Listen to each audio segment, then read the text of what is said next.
Okay mga partners, may buntag. Anta karon din sa pantalan sa hingog no kaya di na masulta. Matay lain ningaw. So mamasulang sa ta. Matay gabi na tong paningkamot nga makuha ba. Oh. Atong gamit diha ining tagara mong gamit din sa pantalan mga nylon lang din burburan. Wala may gamit og fishing rod ang uban gamit do kami.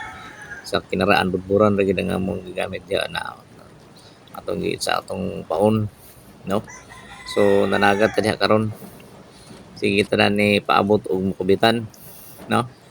So atong gitaan diha mga upat na kabuok nga numero 20 nga nylon no atong gigamit kay na may mga dagko karon nga nangubit.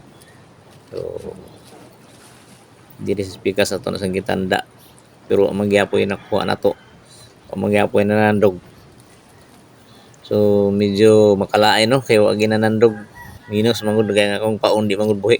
So mantay mahimo ato na lang pahubsan ng dagat. Tanaw niyo pagnas kay atong pahubsan makita tong dagat. Makita tong mga isda. Nara, tanawa. Nagtuo ba kayo? No? Ilang ipangaon. So, palit siguro yung babag, panghilantan siguro rin. Mga isda daghan, no?